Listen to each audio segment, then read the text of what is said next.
Hi folks, my name is Stephen Tyson and I'm a Specialist Technical Account Manager for Operations here at AWS. And I'm going to start this session with a question. Do you want laser focus on how resilient and compliant your workload is in real time? Or do you just want to be prepared for any operational situation? Well, if you answered yes to either of those questions, stick around, and for the next 30 minutes, I'm going to walk you through operational readiness. In my time at AWS, I have worked with many customers to define their readiness baselines. And this session is a culmination of lessons learned, best practices, AWS services, and processes that you can use to be ready for anything. So this session is all about operational readiness, but what is it? Well, operational readiness is the ability to ensure you are ready to deploy, support, and operate a production workload. And here at AWS, we have the well-architected framework, which contains a series of best practices across 6 pillars. They are cost, performance, reliability, security, sustainability, and operations. Within that well-architected framework, operational readiness is covered under 5 key areas. Personal capability is the first section.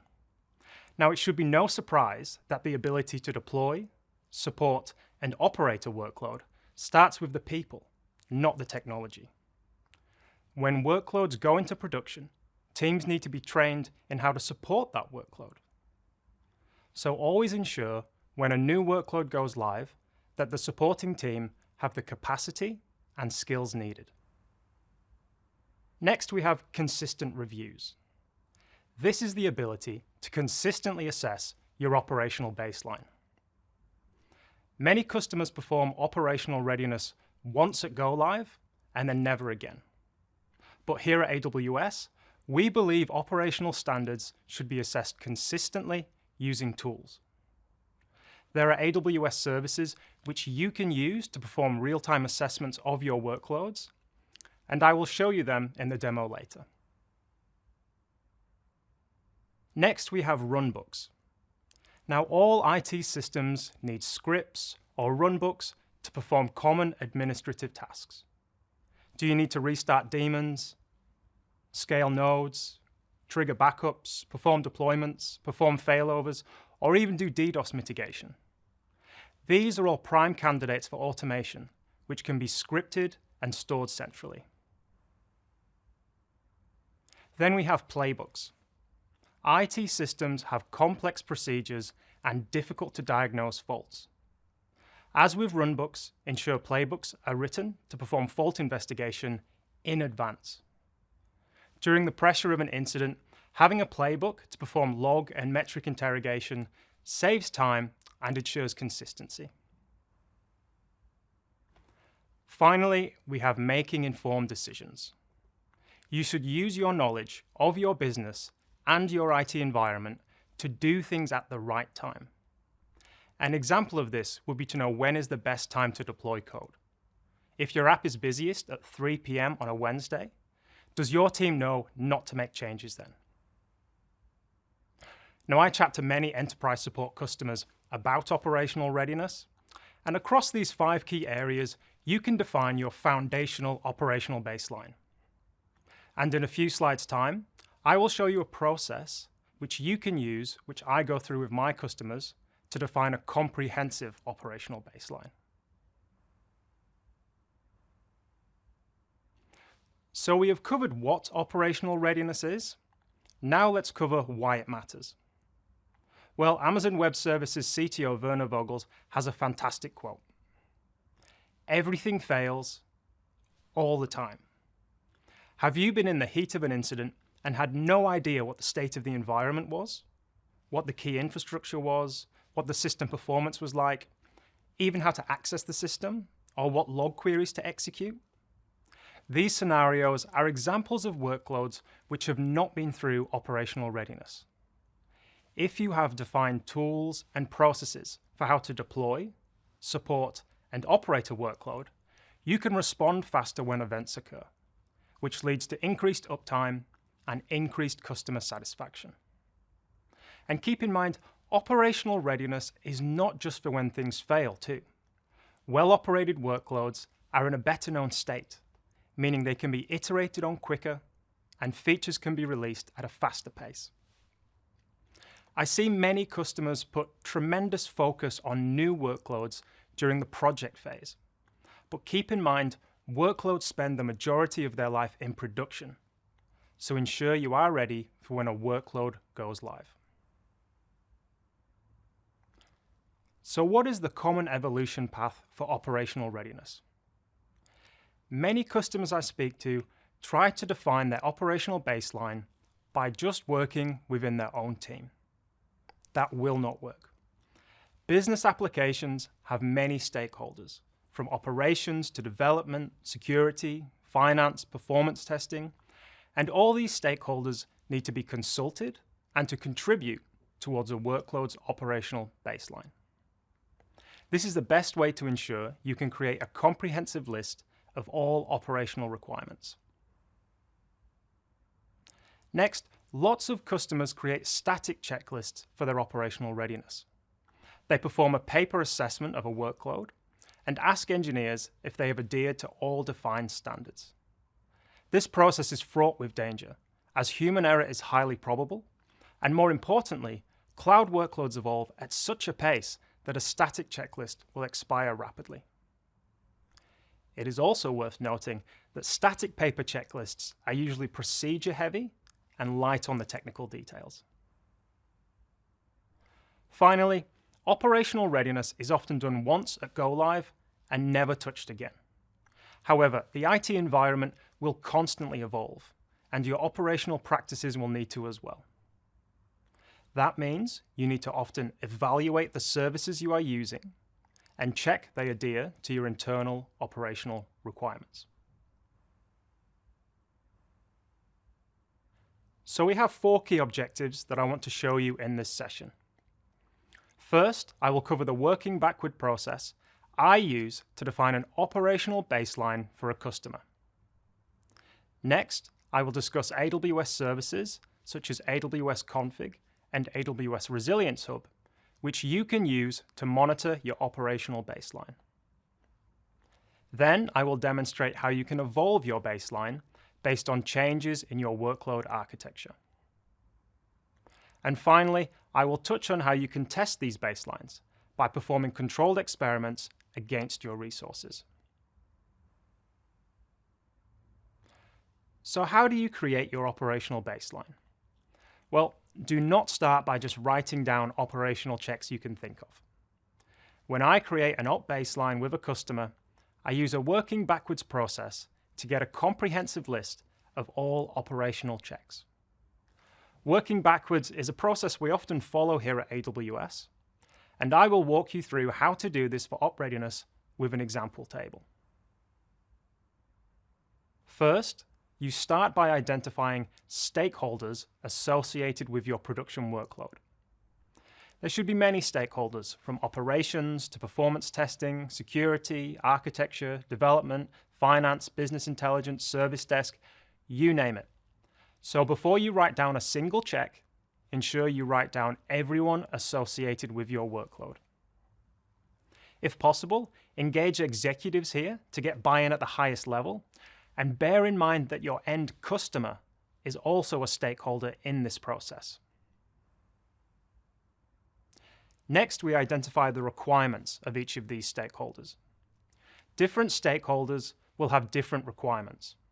They might be clear requirements, such as uptime, patching, performance testing, observability.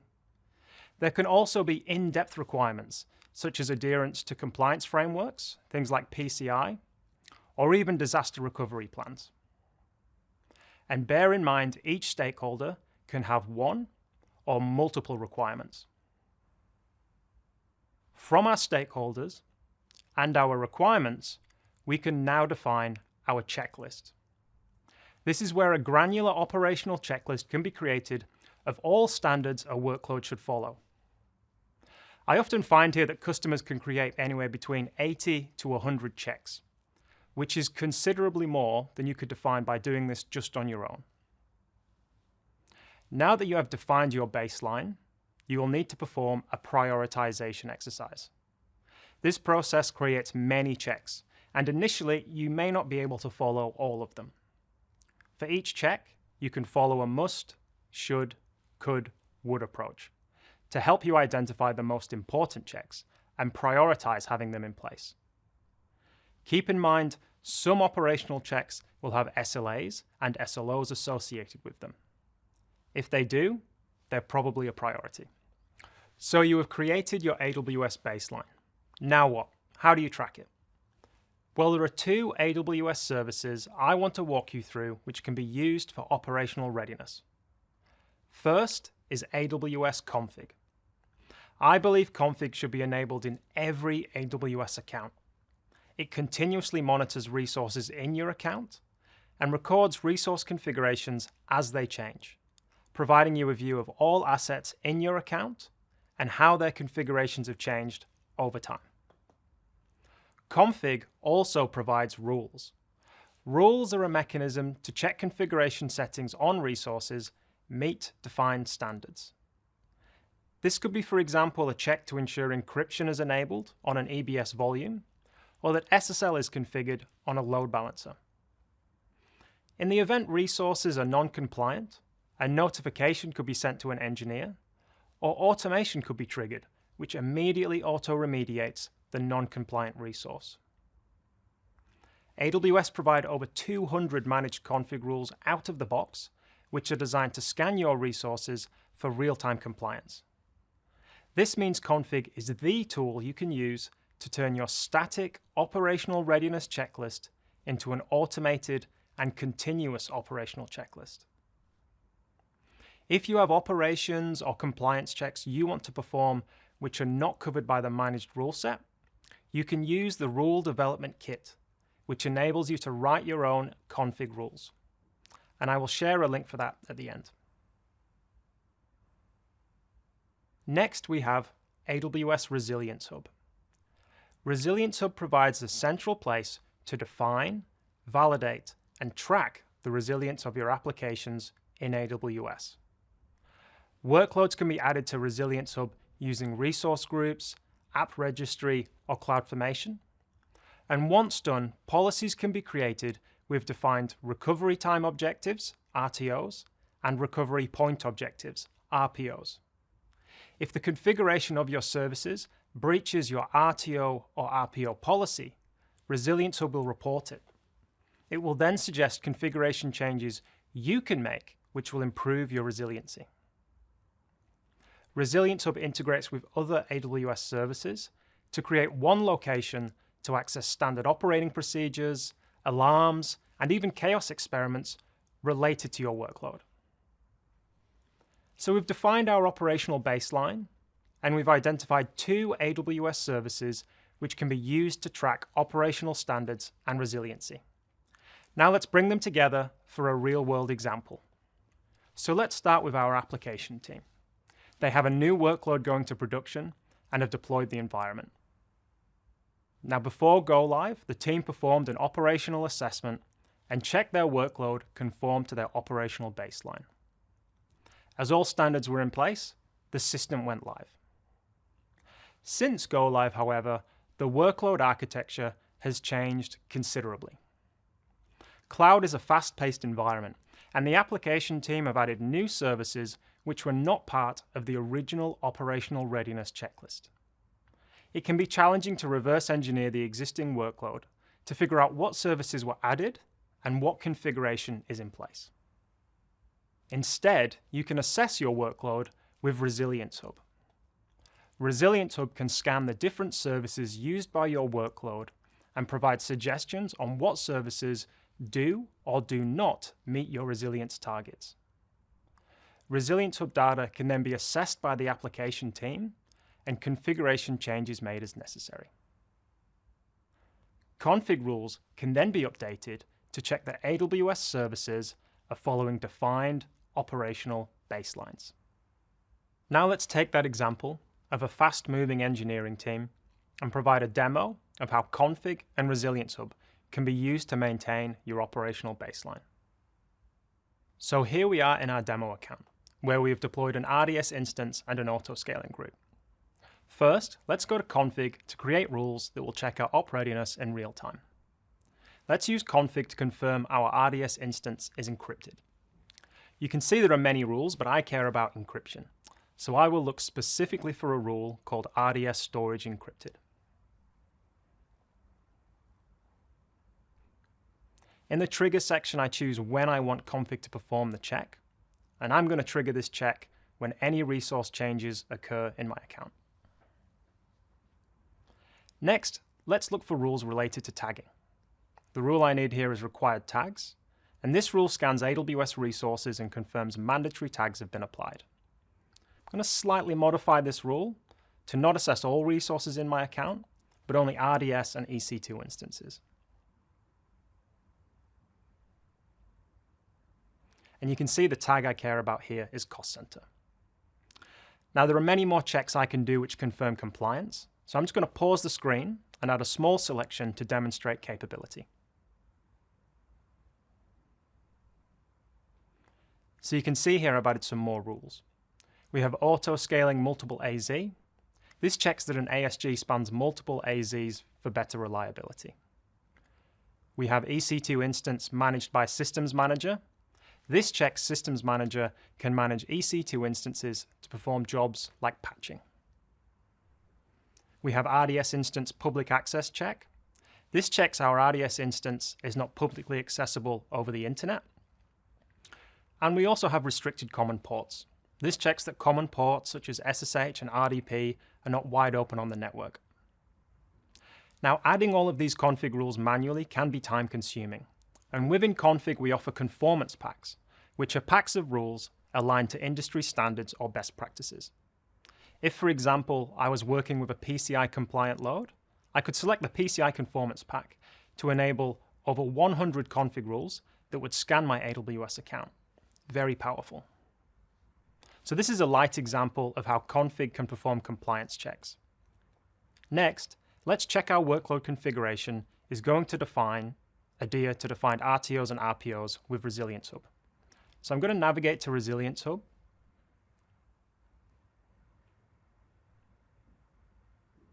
And the first step with Resilience Hub is to add the application. There are multiple ways to import an app, but I'm going to use CloudFormation. We select the stack, we'll give the application a name and hit Next. Resilience Hub will assess what services are in the stack and ask if I want to include them in my resilience assessment. I'm going to select both resources and click Next. Now I need to define a policy in Resilience Hub. A policy is where you can specify your required RTOs and RPOs at the app, infra, AZ, and even region level. So I'm not going to create my own from scratch, but copy the pre-made critical application policy. Once done, I select it and click Next. And on the next screen, Publish. So my application has been imported and a resilience policy defined. Now I need to run an assessment. First, I hit Assess Resiliency and then Run. This will confirm that my AWS Services configuration meets the specified RTOs and RPOs in my policy. So here I can see the assessment has completed and that my workload does indeed conform to my resilience policy. Let's dive deeper and take a look. Here you can see that the existing services have an estimated RTO and RPO that is well within the targeted time. The top two boxes give an overall view, and the sections below provide a breakdown by individual resource.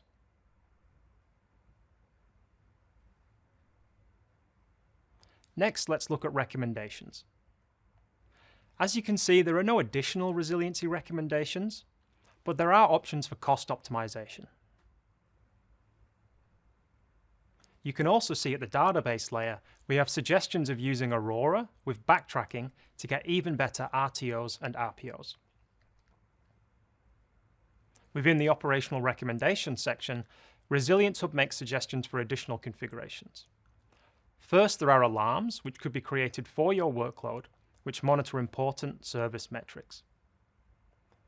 There are standard operating procedures, or SOPs, which are Systems Manager documents you can use to perform common admin tasks related to the deployed AWS services.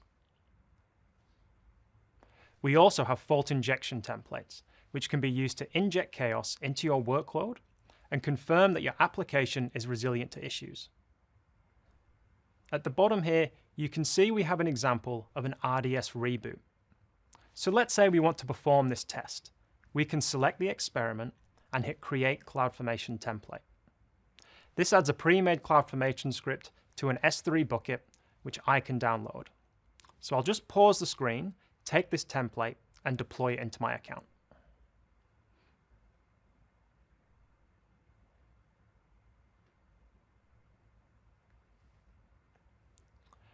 Now that's been deployed, let's go back to our application in Resilience Hub and select Run Experiments.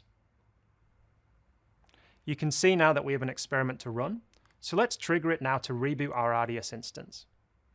Again, I'm just going to pause and come back once this is completed. Now you can see this experiment has completed successfully, which means the RDS instance has rebooted and my workloads alarm did not trigger an alert. This means Resilience Hub classes the experiment as successful. So let's recap. We have deployed a basic application, checked compliance using config, confirmed resilience, RTO and RPO targets are in place, and then actually tested our resilience by running fault injection experiments. For the final part of the demo, I want to showcase how to evolve your operational baseline. So I'm going to pause the video, modify my app, and this will represent the natural evolution of a cloud workload. Cool, so I've updated my workload. Let's say a few weeks or months have gone by and you are now reperforming an operational assessment of your workload. We can stay within Resilience Hub. All we need to do here is click Republish under Actions. Then select Update Stacks.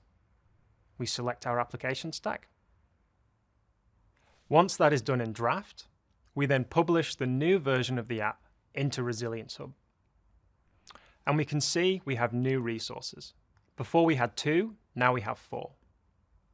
So let's reassess with Resilience Hub and confirm all services adhere to our RPO and RTO targets.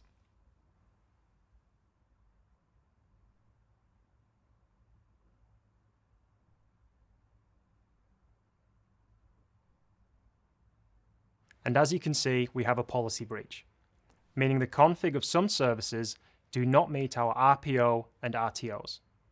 So let's take a look at the assessment report.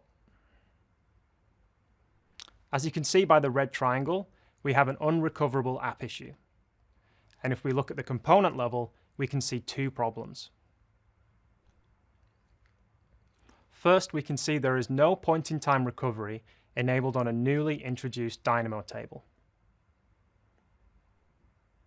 Second, we can see an S3 bucket which needs versioning enabling to ensure we have a versioned copy of every file. Now let's check config to see if these new services adhere to standards.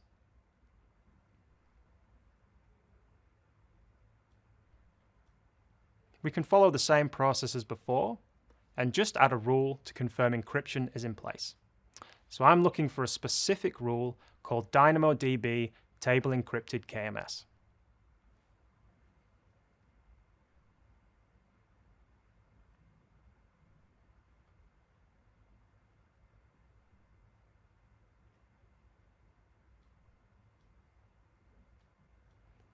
Then, let's update the existing required tags config rule to also scan DynamoDB tables for mandatory tags. So I'm just going to pause for 30 seconds, let the checks finish, and then we'll come back.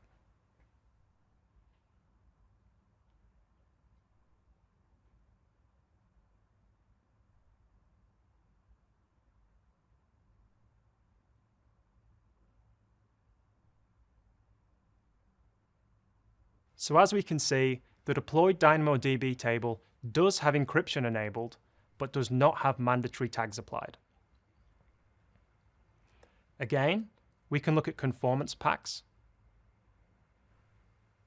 And here we can see we have a pre-made conformance pack for Dynamo. If we did not want to add rules individually, we could simply enable this pack to view multiple rules related to Dynamo. So with that information, I now have service configuration changes to make. I need to add tags to all deployed resources. I need to add point-in-time recovery to my DynamoDB table. And finally, I need to enable versioning on my S3 bucket to keep a copy of every file. So I'm going to pause the video, make these suggested changes, and then redeploy. So I've made my changes, and now I'm back in the config console. And as we can see, the required tags rule is now showing as compliant, which means my Dynamo table has the correct tags applied. Next, let's go back to Resilience Hub, and here I'm going to republish my new version.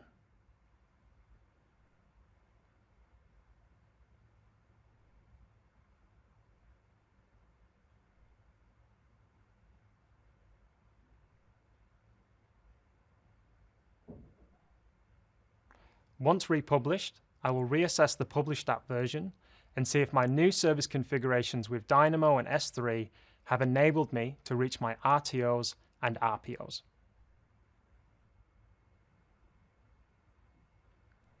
And as we can see, we have a compliance status of policy met.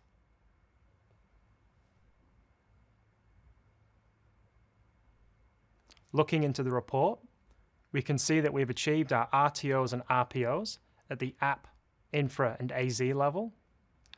We can also investigate the specific RTOs and RPOs each component in our stack can achieve. Now, let's go back to our slide deck for the closing part of this session. Now, after that demo, let's recap our objectives. First, I showed you the working backwards process of defining stakeholders and requirements to create a comprehensive operational readiness checklist. Next, I showed you in the demo how config can be used to track services are conforming to your defined operational baseline, and how Resilience Hub proved you were meeting your resilience targets. Then I showed you how Resilience Hub can be used to detect new services were added to your workload. Using Resilience Hub recommendations and config checks, I then evolved my baseline to improve resilience and compliance.